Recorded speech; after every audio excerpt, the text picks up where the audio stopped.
speeches and talks about this situation we're in right now. But anyway, Castaway, there's the movie. Um, it's with, gosh, who is the, Tom Hanks. Everybody knows who Tom Hanks is. I assume you do. One of his earlier movies. But again, they crash an airplane and he finds himself on an island alone, and he has to start making choices. So it's really one of those basic, uh, and you find yourself. I don't know. I found myself. I watched it recently with Kelly, and she and I are watching it, and the first thing he washes ashore with this boat, and the boat's getting taken out by the tide. We're screaming at him, "Get the boat, dummy! You need the boat for shelter." So immediately we were making choices for him. You know, he was choosing to pick up the boxes on the beach that that came from the plane crash, and I'll let you watch the movie. But uh, it's very interesting. You know, do you make a fire first? Do you look for fresh water first? He had limited resources on this tiny little island in the South Pacific, so it's a perfect way to try to begin to get your head around what is choice. And of course, as an Austrian, we talk about choice in human action, praxeology, and I'll talk about that later on. But just in the manner of housekeeping, I think I said some of this with the second discussion, which just as an aside, the second discussion, not only is it meant for you to think about supply and demand and producer and consumer surplus when government steps into a marketplace, which they do all the time. You're going to start to notice that, especially if you listen to my lectures. But nevertheless,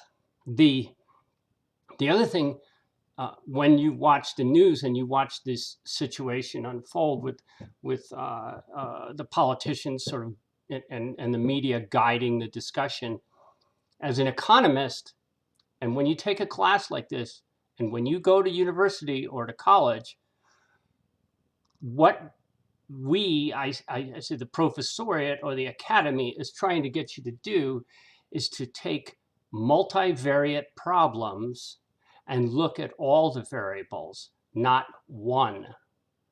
So a man is dead. A cop might have killed him. The hue and cry is that America is institutionally racist. Is that true, or is this a multivariate problem? I introduced you to the policing problem as I have seen it for a number of years, because this is not the first event where we've been examining whether or not there's a racial element to policing. Now, I'm going to give you a few other YouTubes to listen to that are not on the side of everything equals racism. And if that upsets you, I'm sorry. I don't know. If you remember something very clearly, though, in my story and in who I am, I think that calling someone as a racist is one of the worst things you could do ever. So in my world, if I call somebody a racist, I'm ready to back it up with my fists. And I am not a racist. So if you call me that, I will sue you for slander. And I expect the same. I expect to be sued for slander if I call someone a racist and I can't back it up. So these are not terms that you just throw around like, you're a bad person. It's a very, very serious allegation. So now if this guy is a racist and they open up his house and there's a room full of I don't know, racist memorabilia and he's a member of the Klan and all this kind of crap, he ought to be buried underneath the prison. But we haven't proven that yet. And by the looks of that video, he is not a good guy. But I leave that up. We have a court system that is a pillar of who we are. And when you take law from me, we talk about two terms, one of them actus rea and the other one mens rea. And when you're talking about crime, you have to prove that someone in actus rea that they were acting, he had to be acting as if he wanted to kill that guy. Maybe he was, but we'll never know, because mens rea is what did you have was it in your mind, mens? Did you plan it, right? So that's why there's degrees of murder, first, second, and third degree. Now he's in a lot of trouble, and rightly so. And I guess they just charged the other two guys or three guys that were there. I'm not sure if there was any women cops there. I'm really trying to stay out of it as much as I can. But nevertheless, as economists, if we want to get to the bottom of what might be institutional racism, we study it, right? So we begin to study what's going on with policing in this country. And we study it as a multivariate problem. It's not a black man dies at the hands of a white cop, therefore everyone's a racist. No, let's look at the roots and let's try and figure out what's happening. So the other thing that I can say about that situation is that many of you know that I'm a recovered alcoholic, and believe me, I've done my share of drugs and your share, all of them. And as it turns out, Mr. Floyd, my heart goes out to him and his family. I think he was an addict, a meth and fentanyl addict at the very least. So if that was the case, I've been in that position, and I'll probably tell you the story of my interactions with the police. I should be dead with the way I frighten the police. So I have a whole different perspective on what it is to be an addict and live that lifestyle. So be very careful when you watch the TV news and come to conclusions. This course is designed and to present you with the fact that you don't know all the facts. That's really what it's about. And all we can do is try to study multi-variables in order to figure out what might be going on. And this is no different. So now, as far as the course goes, let's do a little housekeeping. So now we're in week 2.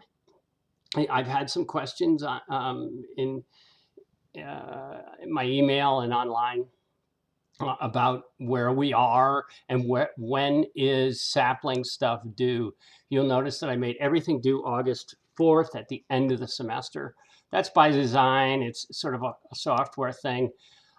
If I make everything due week by week, it'll close you out at the end of the week. And I don't believe in doing that. Some professors do. If you are of the ilk that you want to do everything in week 10 and hand it in, you want to do some kind of crazy marathon, finish up the course in 1 week, that's your prerogative.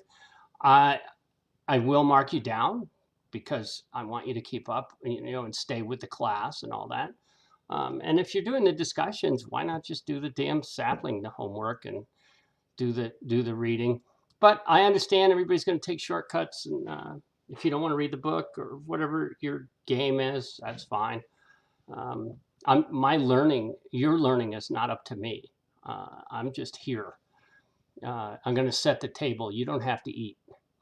So again, here's the book. You click on the book, and it brings you to this Sapling course that I'm on now. I'm going to go over some of the problems. I did have some questions. the only other thing I wanted to say about the questions, you can see Hawks Learning, delete. Ben Williams, I just got this email from Ben, Fred Walker, Janine, all ask me questions. I would only ask, and you don't have to, but I really would like it if you put your questions in this discussions tab. So here's my discussions. These slow, look at it load. Here's week 2 homework questions and discussion, just so the whole class could see them. That helps everybody out. Sometimes I'll respond on here, but at least I'll respond and say, hey, I'm going to make a YouTube or whatever.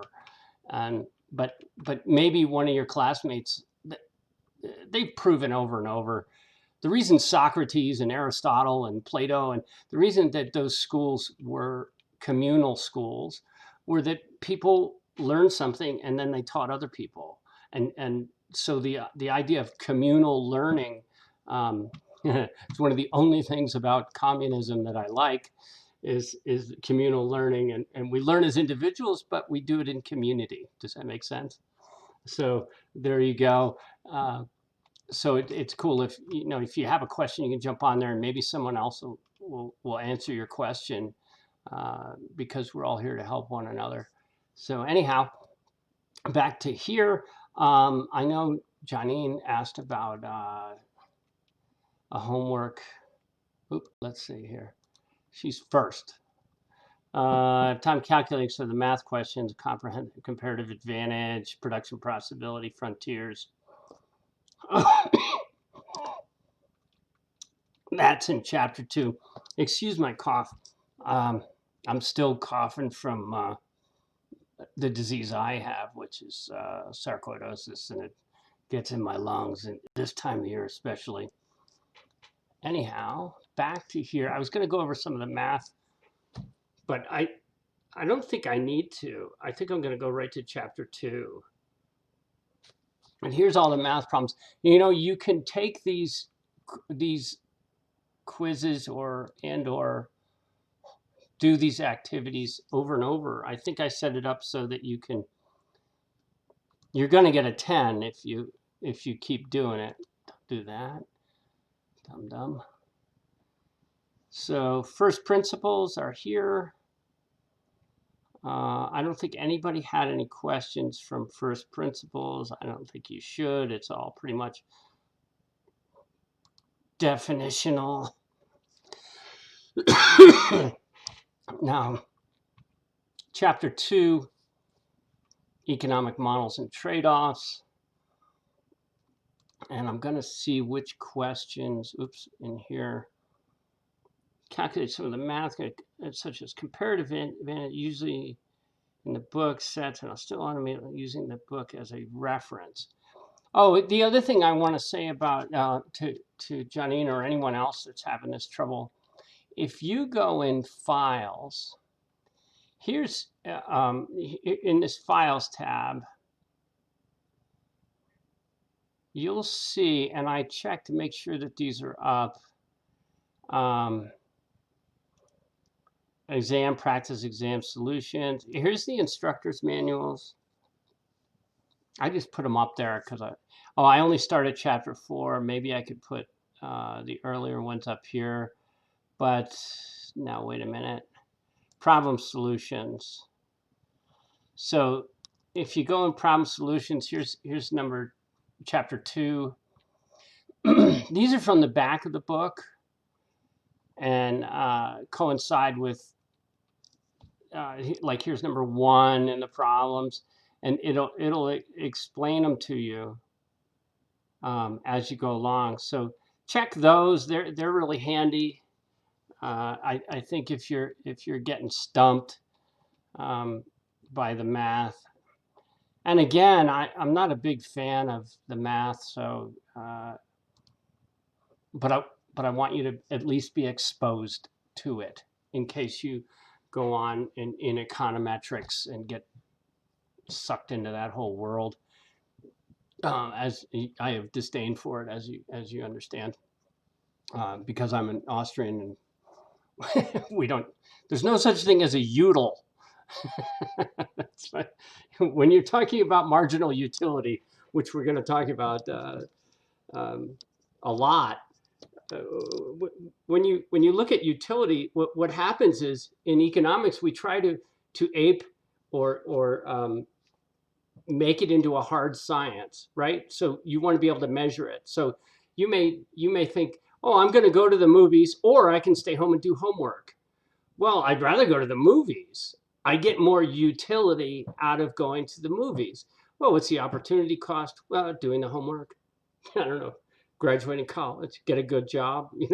There's all sorts of costs to that. But nevertheless, I I look at utility as if on the margin, what's better right now? I would rather go to the movies.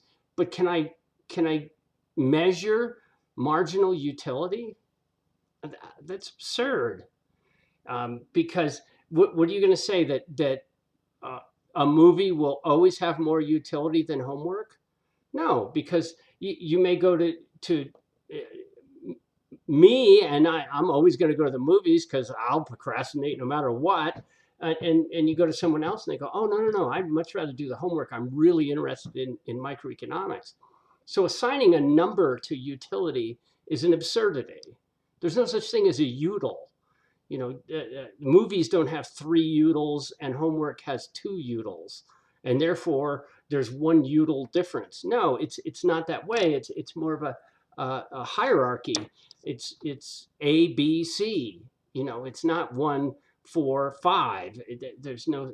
So this is again an attempt by econometric type of Keynesians to come up with something called a util in order that they could measure the difference between this and that. And there is no measure. There's only people making decisions. Why didn't Tom Hanks pick up the boat when Kelly and I thought he should have? I don't know. It's only in his mind or in the mind of the writers. So there's no such thing as a util, despite what everybody will tell you. So why is the PPF curved? And you can see I can show feedback in here, and I'll show them to you. So let me get me out of the way. Make me smaller so you can see it. Not all resources are the same. See, I can do this for every problem for you and show you the feedback on them. So you can see this curve. I wish I could do that, but I can't. If I could make this bigger, it'd really be cool, but I can't. There are some limitations to this software, but that's what it looks like. And then when I show the solution, that's what it looks like. So I can go through this for every problem if you'd like. I'm not sure. I'm going to look in a minute. I'll go through all these in chapter 2, and then I'll leave chapter 3 for next time. This is rubber band production possibilities. Look, it's on the curve. It's efficient. This is okay with me, but there's always variables that are beyond our control. When economic growth occurs, the PPF shifts outward because this society can now produce more with the same inputs as before, right? In this society, at what used to be a production point of 80 rubber balls and 50 hoses, well, what happened? I don't know. Maybe they came up with a new production possibility, right? What we call, and I wish I could write on this, the big T technology, right? Somebody came up with a better way to produce rubber bands, rubber balls. Even in my lifetime, I can tell that rubber bands have gotten better. Doesn't that sound weird? But they have. There's different emulsions of rubber. Tires have gotten better, so they last longer. So you need less of them. And you could say, well, the fix is in, and my tires always wear out fat. Nah, well, not compared to what? Compared to 1940, not true. classify each statement as true or false by dragging it to the corresponding category. And wealthier countries always benefit more from international trade than poorer countries. Oh, that's subjective, but false, demonstrably false in most cases. When two countries choose to partake in international trade, it's mutually beneficial. Yes, that's true. Um, so, that's it. I don't know whether I went through it with you, but, we allowed China to enter the World Trade Organization partly as a foreign policy tactic to sort of push them towards democracy, because hoping that we opened up markets with them that maybe democracy would follow. Some people would tell you that that's what's occurring. I promise you, they don't live in Hong Kong and haven't been herded up and shot. So mixed results there. But and believe me, my beef is not with the Chinese people; it's with the Chinese government. However, understand something very clearly, and this goes for the former Soviet Union and somewhat other countries. When a country has been for decades in a autocratic or when socialism finally leads to what is totalitarian regimes like communist China, supposedly communist, it's whatever, it's totalitarian. The amount of lying that occurs in the general public, they figured by the end of the Soviet Union's reign, 3 out of 5 people were informing for the government. When you build a culture on that, people grow up lying all the time. And I'm not sticking up for the US perfectly, because I got news for you. This last election cycle, I didn't hear a lot of the truth, and on either side. So, the Trump haters, relax. I'm not really impressed with the Democratic coterie of politicians any more than I'm impressed for the ones on the right. I think they're all a bunch of liars. So that's bad. When people lie at the top on very basic things, it's really hard to. And the situation we have, of course, with our press that doesn't seem to be able to report anything with any amount of validity.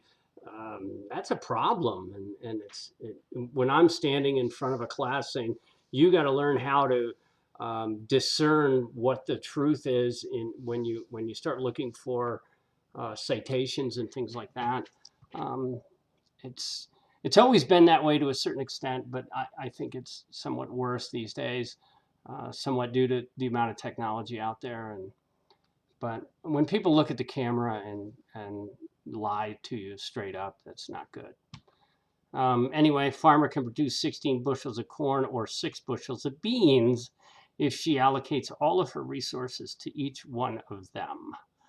As a result, to produce 16 bushels of corn, she has to give up 6 bushels of beans. So you get this little ratio here, right? 2.67 bushels of corn.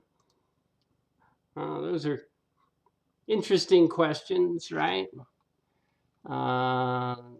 Views on trade. Which one did I do? Define comparative advantage. No, this is Ricardian. If, as you notice, my room is empty here now. We just set this house up to be photographed because we're selling it. If we get lucky before the real estate market crashes. My idea, those of you that took macro from me know this, for about the last 4 years I've been waiting for a recession, and now I know the market's up and everything else, like ignore that. We are going to be in a serious recession very soon, in my opinion.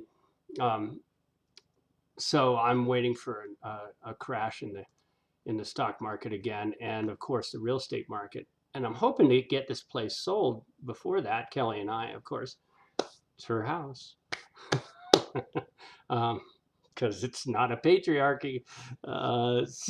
She sold our place in Rifle already, which is fantastic, and we're going to close on that on Friday. We had a little rental house down there, and now we're going to close on this. Well, we're going to try and sell this one. So the house is, we like staged it. So all my books are not here. It feels weird. Anyway, opportunity cost, ability to produce a good or service at a lower opportunity cost than another. This is an example. It gives you cheese and corn. What are you gonna make? What are you better at? You know, this is where the old term shoemaker stick to thy last. And when you're studying in finance, when you start studying conglomerate companies like General Electric, what really happened to General Electric? One of the things, besides their accounting fraud, uh, General Electric tried to do too many things, in my opinion. And, they're really good at making turbines and toasters and some other things, but they wanted to get into the insurance business and into the banking business, and they failed miserably. Okay, who has absolute given PPFs? I'm going to have 9. Here's Kate and Sarah, right? Kate has comparative advantage in bread. Well, why? She can make 4 loaves of bread. So let's see. According to the figures, she can bake 12 loaves of bread. If she spends all of her time on bread, she can alternatively bake 9 cakes. So it tells you who's got comparative and who's got absolute advantage. These are let's go to 10. I think 10 was a different one, right? This is Kate, and did I just do that? Yeah, no. This is absolute advantage, and Kate, who has absolute advantage in neither good. Now, as you can think macro-wise and think, wow, the United States has absolute advantage in all these different goods. Well, no, they don't, not anymore. We did at one time. Our labor costs got pretty big and things like that, which, again, we can talk about China if you'd like.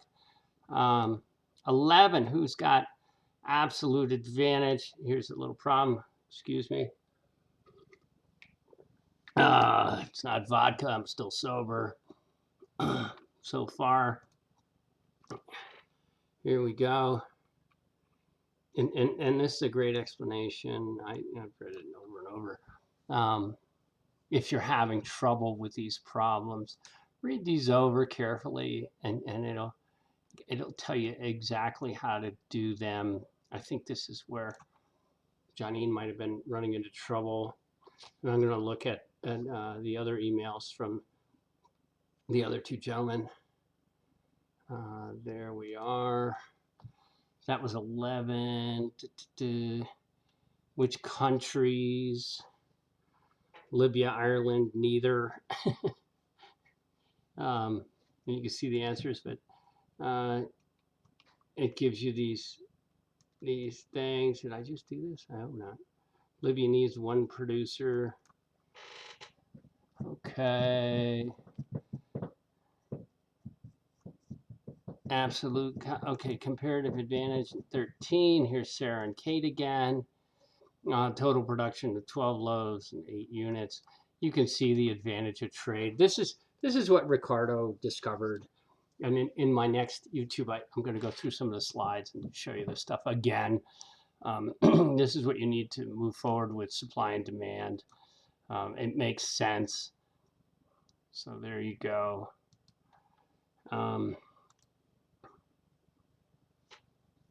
True, false. And true, false. Why? There are 2 truths, and there are 3 statements that are false in this case. Oh, now comparative and absolute. That was our truth, false. Here's another absolute. Japan and the United States digital cameras. This gets you to make your own graphic, if you will. We have Japan has the absolute advantage in producing personal computers. Yes. right? Japan is in production because it would produce 3 computers per hour, while the United States could only produce 2. And then it goes through some other scenarios there that'll help you understand it. Now this is the circular flow diagram is sort of a Keynesian idea. Label each component. You want to know this to move on with Keynes. There's no real explanation needed. The Austrians have a couple other diagrams that are different. But anyway, markets for goods and services, money, anything that makes something as complex as the economy this simple, I'm very suspicious of.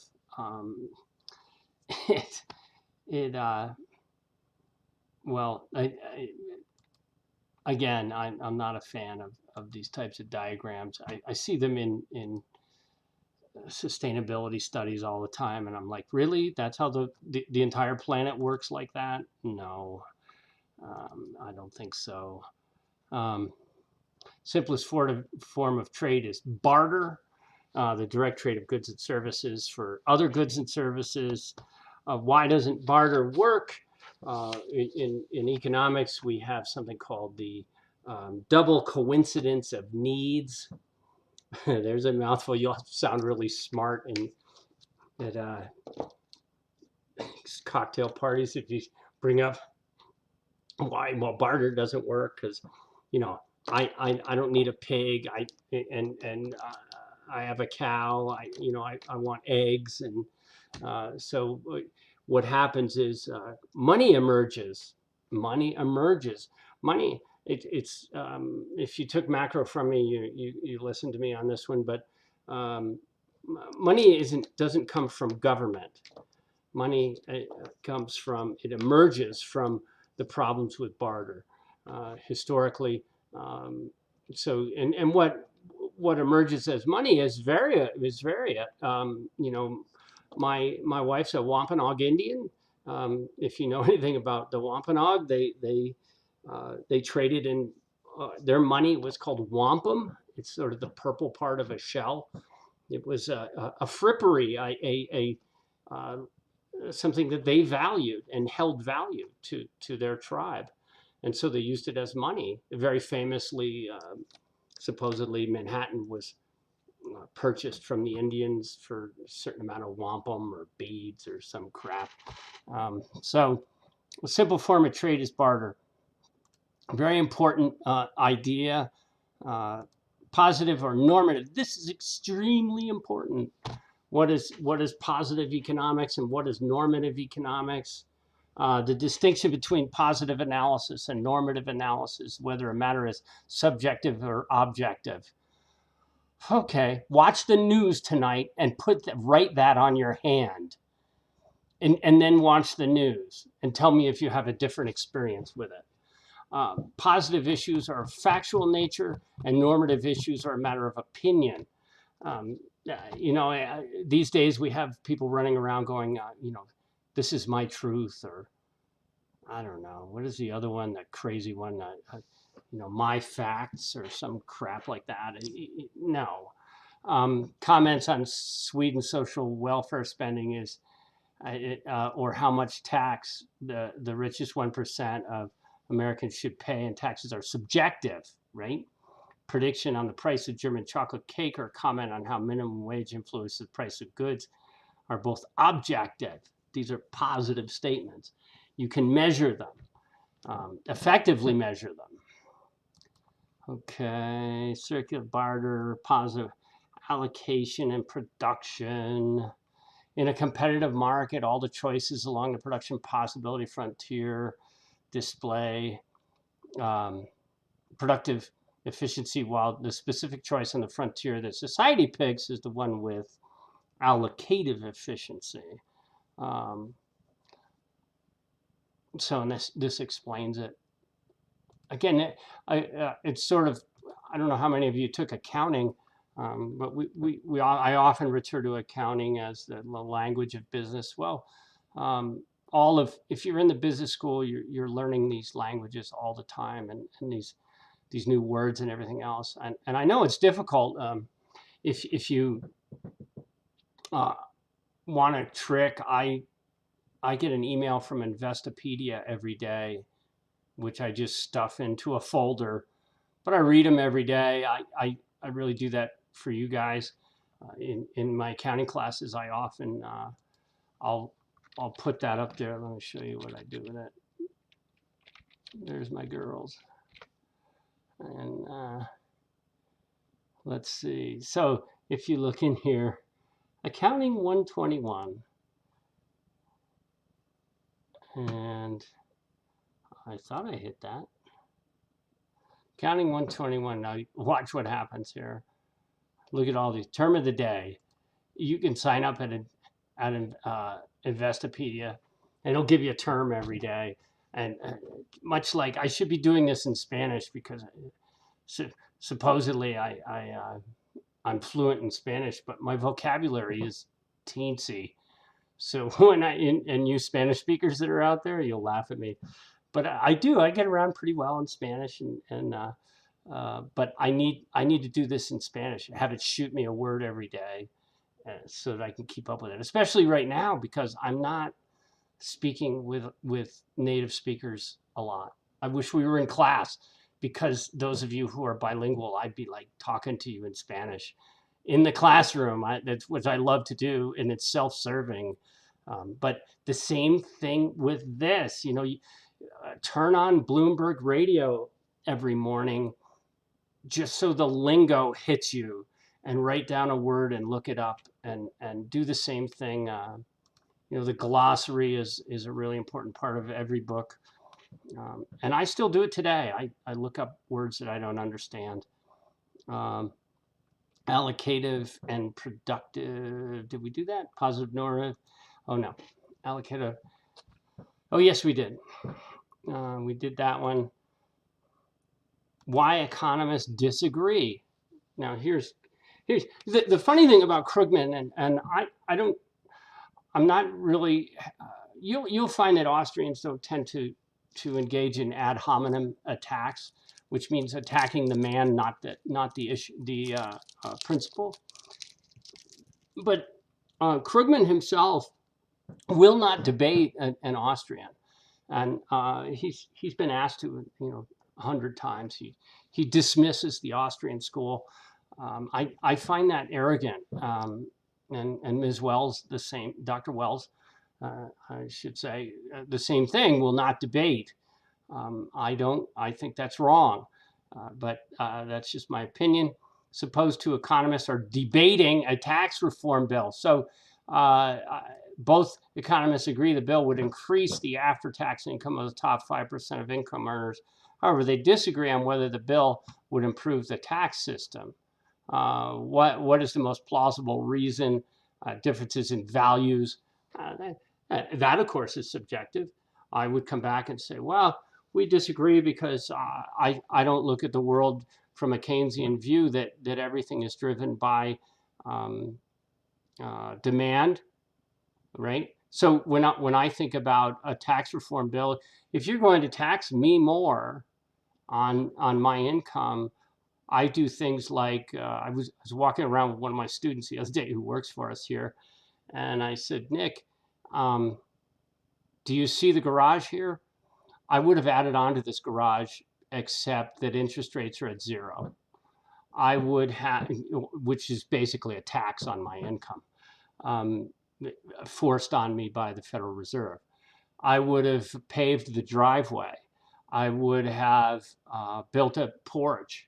All these things that I would have done at this house, and now that we're selling it, over the years, I would have done. I would have probably stayed in the house if I wasn't taxed at the rate I was taxed.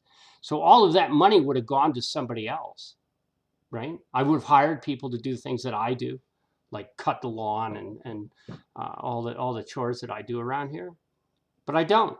Why? Because of incentives, and we're going to talk about incentives, and when I feel like I'm not making as much as I should, despite the fact that you would consider me wealthy, where you will be, I promise you, because you are the elite. You're probably going to be wealthy. You're not there yet because you're young. And one thing I would say about that is that ask any older wealthy person whether they would trade places with you, and they will say in a heartbeat they would all say yes, I would rather be young than wealthy. So regardless of how my wealth is not that great, so don't get excited. But anyway, funny differences in values on tax questions. See, now an Austrian would say, no, you're wrong about that because it's an objective difference. If you tax the upper 5%, you're going to end up cheating the poor. That's how we think. But it's again, they consider it subjective. I don't. Why economists disagree. So that's the last on chapter 2 homework. And I just want to go through my mail. I think I covered everything for Janine, and I talked about where to go in here in order to get some solutions, PowerPoint slide solutions, and oh yeah, instructor's manuals, which I don't have up. So now we can go on to these guys' questions if I could. And I think I covered them, but let's make sure. Oh, rubber land does not make more rubber band balls. Yep, so we got that one. Question 6, opportunity cost. Vinny, yes. I hope I covered those for you, Mr. Walker. If not, feel free to put this back up on the discussion tab or just email me or text me. I don't care. Question number 3, homework 2, right? Great. I think we did it. What was it? I got the right answer for the part asking how many more hoses. But regardless of what position I put the graph in to adjust A, no answer is correct. Let's look at that. Question number 3, homework 2. Let's go back to that.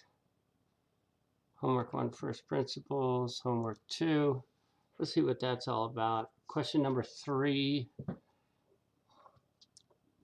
Just for fun. Bear with me.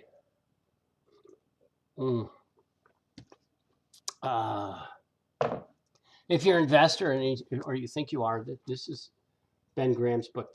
That's the Intelligent Investor. This is one I left on my desk just to be cool for the photographer. But that's a great book, and if you're curious about investing, that's a good one to own. Number 3. Oh, PPF. Okay. Oh, I can't remember. Did they want you to move things here? 20 more hoses per day. How many? Okay. Is there a thing? I can't. Let's look at question view. Oh, it doesn't let you move anything. I don't really understand what he's after here. Oops. I got the right answer for the part, but regardless of what position I put the graph in to adjust A, no answer is correct. Oh, it lets you adjust A? Oh. Okay.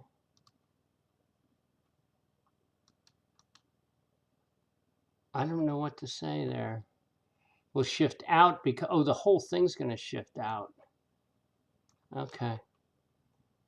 Anyway, don't worry about it. You know what I mean? I'm certainly not going to mark you down for that. Here's the solution.